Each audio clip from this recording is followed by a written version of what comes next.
Greetings and bienvenue, Midnight Crew. Thank you for returning to this broadcast. And welcome to new viewers joining us for the first time. If you like a video, then feel free to subscribe. I turned 73 today and am on my last legs. Before I leave this world, I want to share my story. Well, it is more my father's story. He joined the Navy as an ensign in 1959 and was a restricted line officer with an engineering background. He worked specifically in weapon testing and development. He spent most of his years in the Navy deployed to San Clemente Island off the west coast. He was deployed there in April of 1961 when he got his promotion to lieutenant junior grade. From my understanding, it was unusual for someone to be deployed to the same location for decades, but he was part of a specialist team that eventually became known as the Core 12. There were only 9 people on the team, so I'm not sure where the name came from. He worked on reverse engineering non-human craft that had been collected mostly from South America. The program started mid-1963 when President Kennedy was pushing for alternative weapons platforms after run-ins with the Russians the year before. The Core 12 eventually comprised of 6 Americans, 2 non-human entities, and a professor from the UK that worked together from 1963 to 1979. I met the professor and 2 of the other American servicemen, I will call American 1 and 2, and a couple of their kids who were around my age. We did not get to see much of Dad as he was based on the island, and his security clearance and procedures to leave the island became burdensome, especially after Nixon took office in 1969. Pretty much from 1969 to 1979, we would only see Dad twice a year Christmas time and around June-July when they would take a break. Before that, we would go to the island for Christmas. They didn't have family barracks there, but as a lot of personnel went home for the Christmas break, they always found us a place to bunk down. Dad took this photo Christmas 1966, between Christmas and New Year's Day. I can't remember the exact day. I'm on the right. I was 16 at the time. One of the sons of American 2 is to the left on the beach, and American 1 and American 2 and American 2 other son are on a blow-up raft in the sea to the right. We had seen a craft moving at speed on the horizon. It would plunge into the water. No noticeable splash, which we thought was weird. Then a few seconds later come out of the water, then repeat the plunge, every time getting closer and closer. We thought we lost it when it went in the water and did not resurface. Then we could see a mini wave heading towards the shore. The guys jumped on the blow-up raft to see if they could get closer. Dad asked me to grab his camera. I'm not sure of the make, but it was a white plastic one with a black eyepiece. After about 3 or 4 minutes, this popped out of the water. It hovered for about a minute in the exact same spot. We were all freaking out, but it was like we were frozen in place. I remember I wanted to run, but my legs wouldn't move. I shouted for my dad, but couldn't turn towards him. Then the craft shot straight up into the air, and in less than 2 or 3 seconds, we couldn't see it. I came to find out that this was first contact for the 2 members of the non-human Core 12. Not spinning despite being in motion. Water dripping straight down. No wake. Looks AI. I find this pic and therefore your story dubious at best, and I'm a believer. It didn't spin, and there was no wake when it entered the water or left the water. There was a slight, what I can only call a force, like a pressure wave when it came out of the water, which pushed the water aside and was felt by the guys on the raft and us on the beach. But when it was floating still in the air, we felt nothing except very small vibrations from the hum it made. I want to say we didn't hear a sound. We felt it at a very low level, in your bones rather than on the skin. As it came out of the water ran down what looked like a bubble around the craft that you only knew was there because of the little amount of water running down it. As soon as it hovered, the bubble collapsed, and the water ran down the craft. The location that this happened was referred to as UFO Cove from that point forward by the personnel in the know. But it was hushed up after being reported by Dad and the other 2 enlisted personnel. A team was sent there to monitor what was eventually officially named Pyramid Cove because of all the weirdness happening there. Dad was one of the team. Nothing happened for a week straight except for lights at night over the sea on the horizon. The team were getting bored of staying in a tent and wanted to get back to base. At the time, he was working on a project that was using lasers as rangefinders and target designators. He got the idea to use them to see if he could communicate with the craft. That's how they finally made contact. He attempted to send a message in Morse code. To the other personnel, it was all a bit of a joke, as no one believed him or the other 2 guys that saw the UFO. He had not developed the photo or let anyone know he had it at the time, as he didn't want it to be taken off him. He came to find out that the non-human entities did not understand the Morse code message he was sending them. They were just curious to see what the lasers were about. The first night, the same craft in the photo buzzed them, flying over the tent and hovering for a few minutes.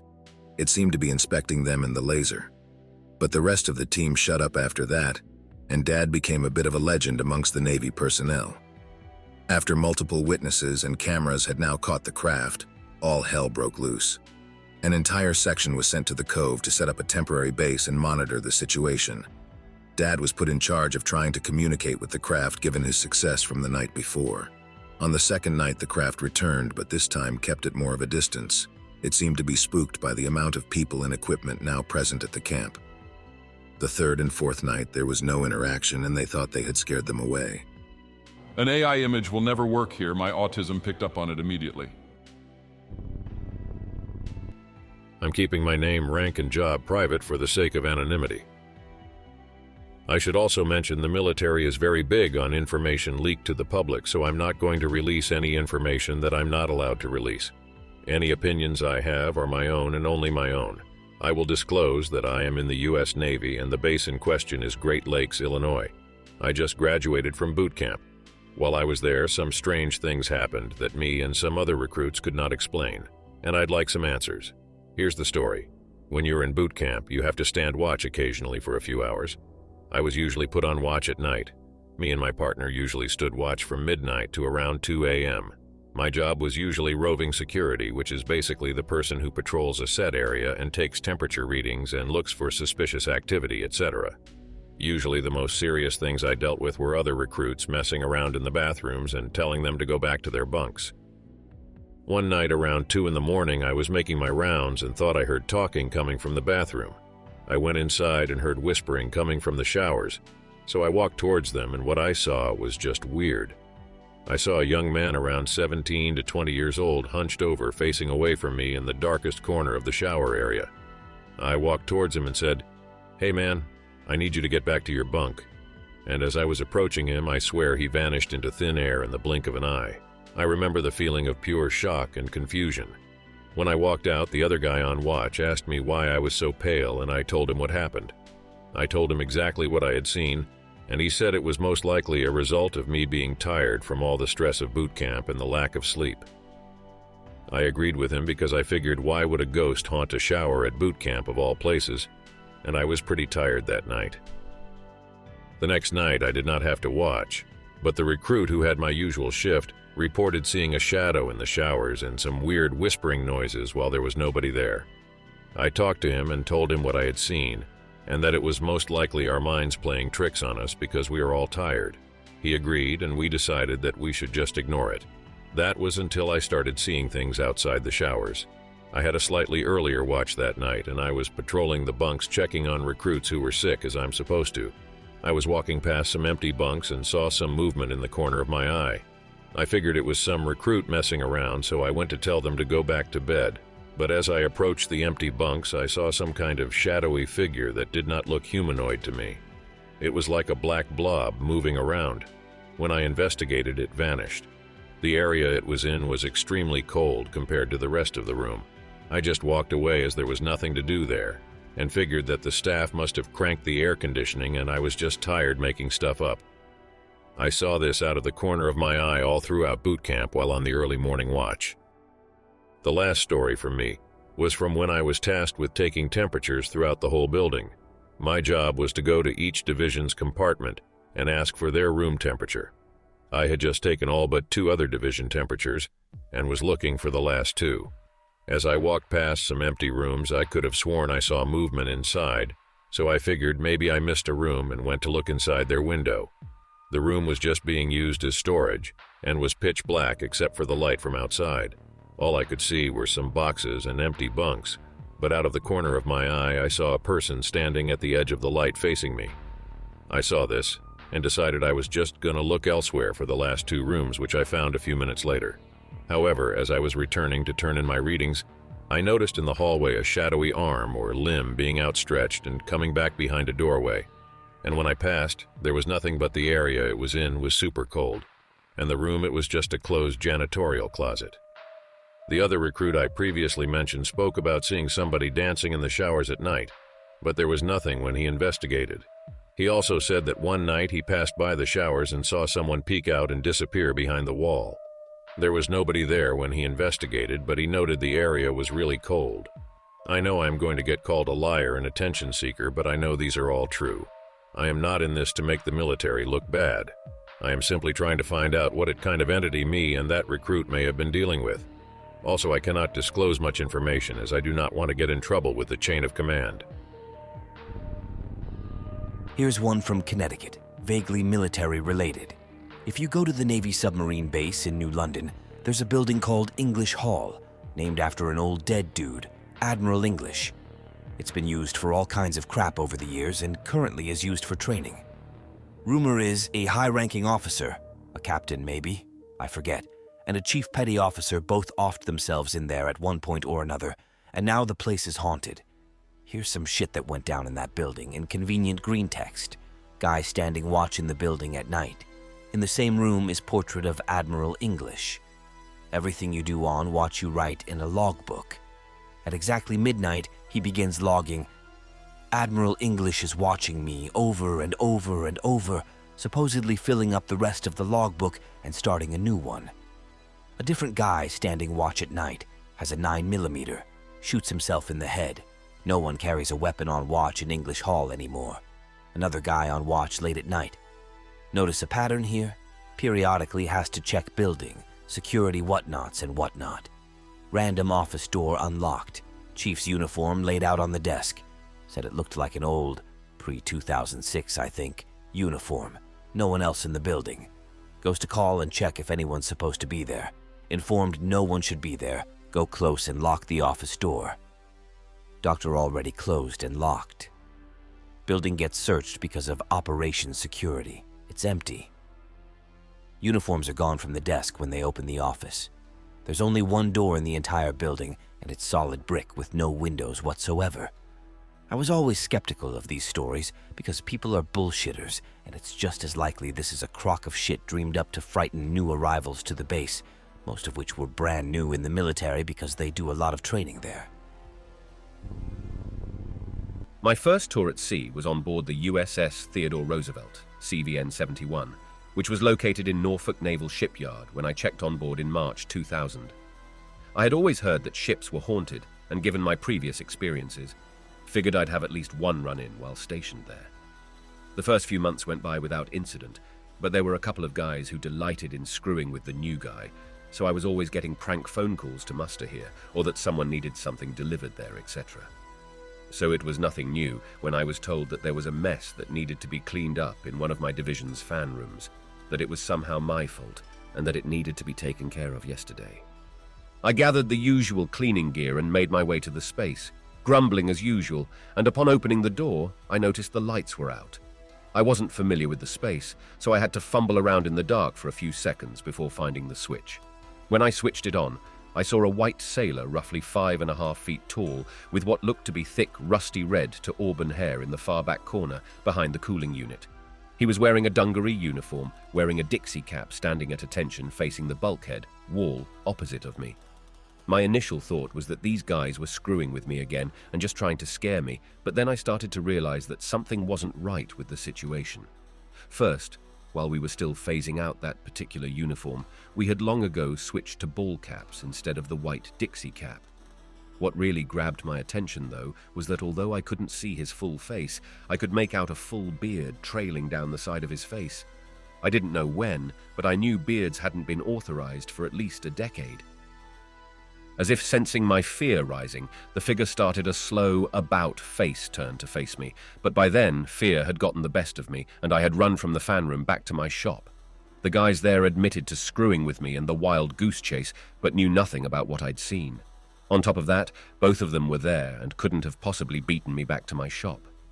To this day, no one else has seen what I did that day, so it may have been an isolated incident, or possibly tied to the shipyard instead of the ship itself.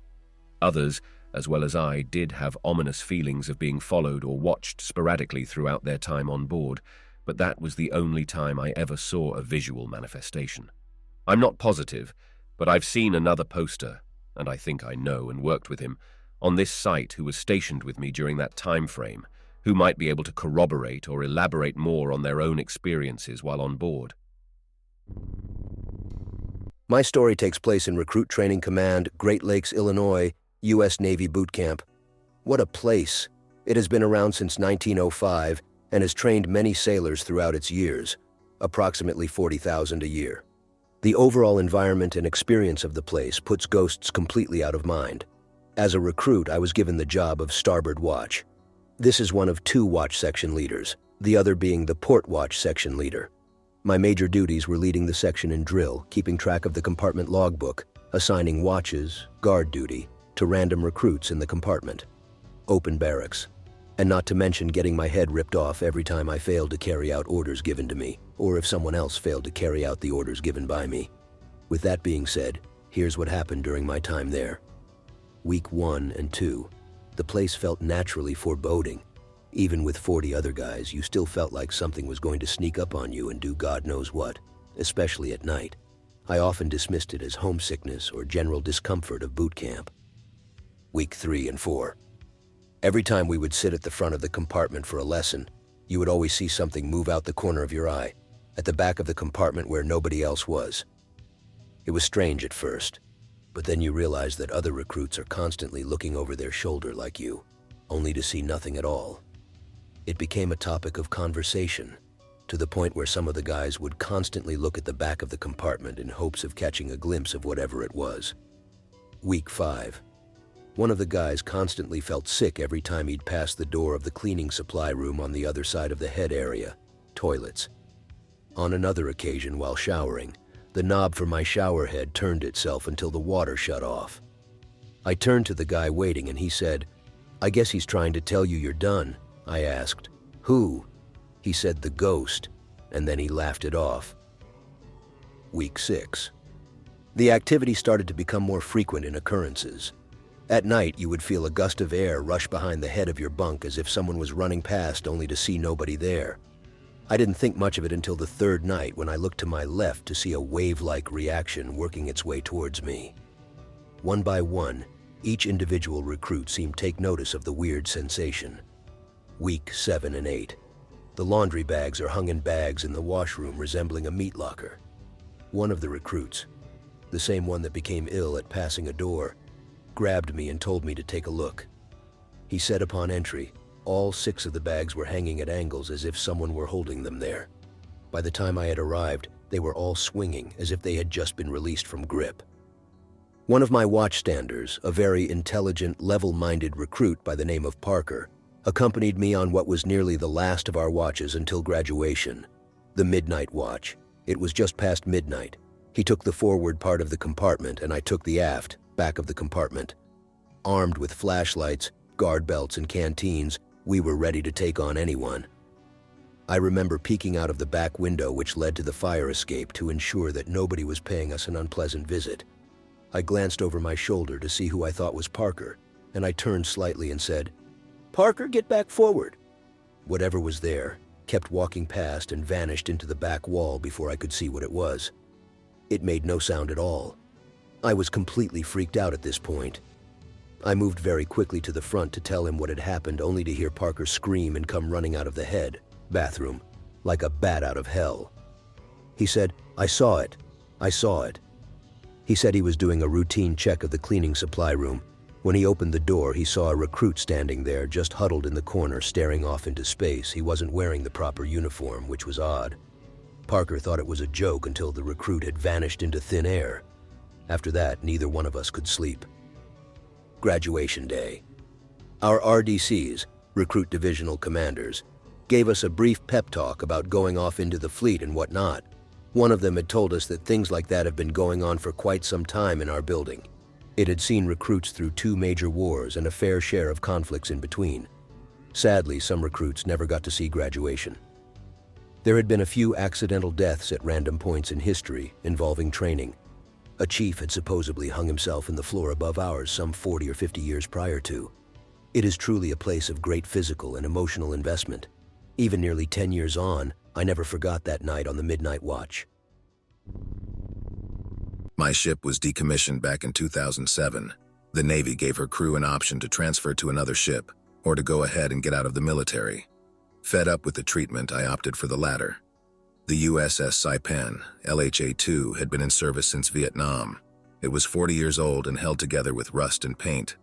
Anytime we deployed, something broke, and we would have to limp to port, and we, the ship's engineers, would fix it while the rest of the crew could take a leisurely leave wherever we pulled in to make repairs. I worked with nearly a dozen other men and women in what was called the main space, where the ship's engines and main reduction gears were kept. It was a large open space with 2 floors. The floors were covered in industrial metal sheets secured in place with rivets. The plates had 3 kinds of rivets, broken, bent, and missing. The plates rattled like crazy with every step you made.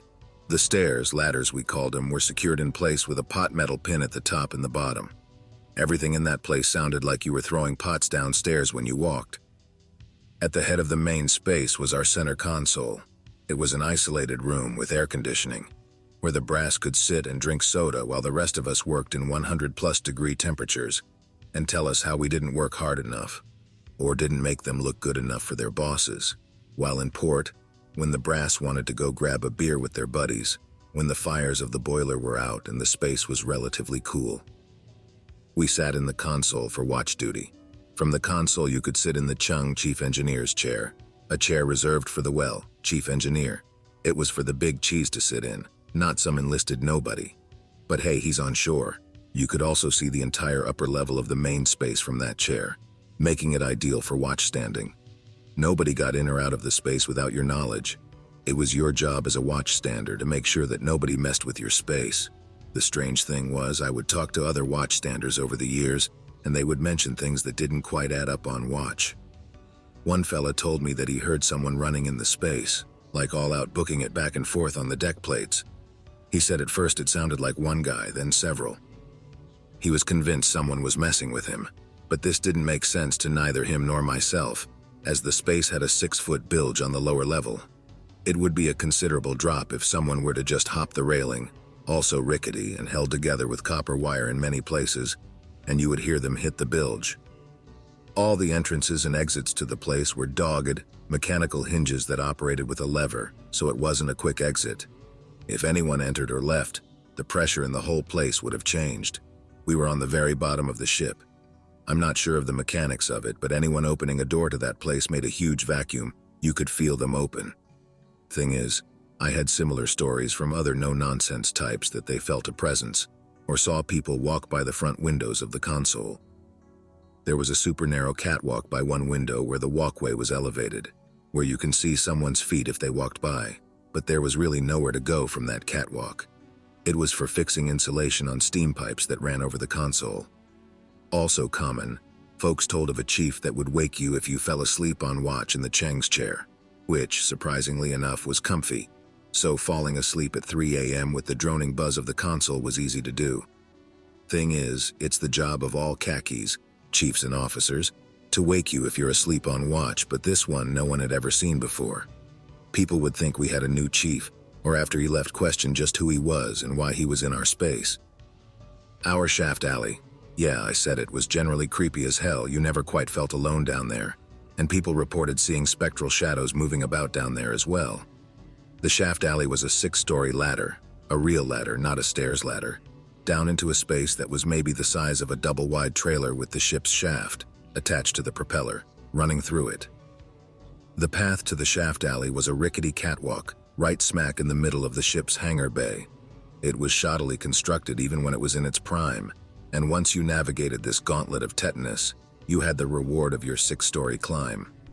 However, whether due to design flaws or someone with a sick sense of humor, the light switch that controlled all of Shaft Alley was at the top of the 6-foot ladder, so just anybody could come and flick that switch and your happy butt was in the dark and good luck climbing up that ladder. Thing is, no matter how ninja-footed you were making sound if you were trying to goof with someone. People reported having someone turn the lights off on them, and they start climbing the ladder and demanding they cut the light back on. The light comes back on, they finish their climb, and there's no one around. I never felt comfortable in certain parts of the ship. I told folks that there were places on the ship that I just would not go. Something just weirded me out in these locations. Without telling others what these places were, people would ask me. the lower V. Sort of like our ship's basement, but this is where morale, welfare, and recreation put our fun stuff. So the place was well lit, open, and designed to be a warm and inviting environment. Behind the fuel oil pump? Oddly, this was in the main space, and it was literally just on the other side of a machine only mildly larger than your oven. It too was well lit. There were other places on the ship where I just didn't feel welcome, or I felt like I had an extra presence watching me play PlayStation over my shoulder. The O2 deck took them all, though. During your time as a sailor, you're expected to mess crank. What that means is that since the galley workers cook your food and feed you, you're supposed to help lighten their load by helping them out for a few months. Staying overnight to chop onions, making sure things are clean, things like that. Granted, they never came down and thanked us for making the ship move through the water by fixing the engine, but that's neither here nor there. I lucked out. I got to spend my crank time taking out officers' trash and keeping their hallways clean. It was long and thankless work due to the tyrant watching over the process. The Navy is saturated in tradition. The O2 level stood for officers, level 2. It was the second floor for officers and where they slept and did whatever else officers did. Enlisted personnel were not supposed to be up there for any reason. Often I had to explain why I was on their level to passers-by. One night, as I was finishing my cleaning, I still had things to do before I was done. I was struck with an overwhelming compulsion to run, to just haul it as fast as I could out of there.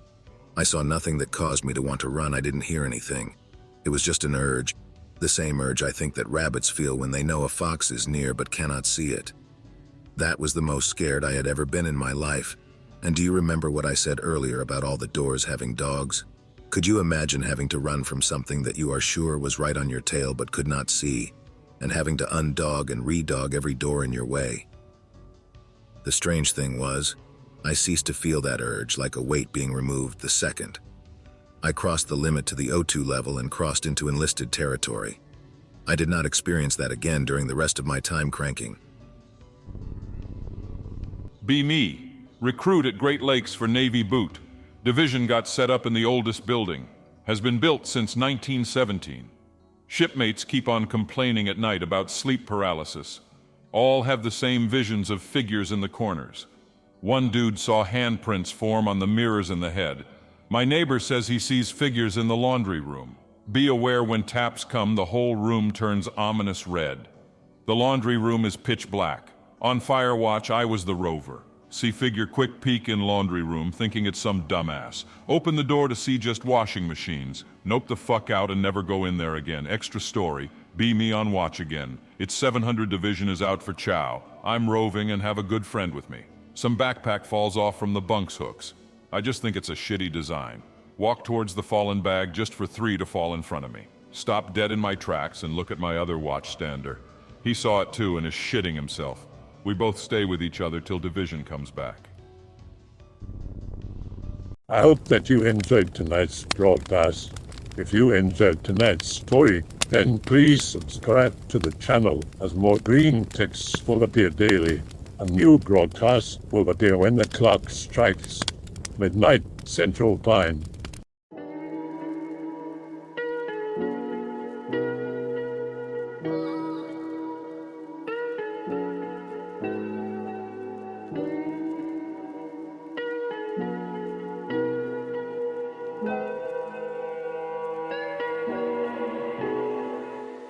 Remember to check out the Odyssey page in the description for a second archive of the channel's videos.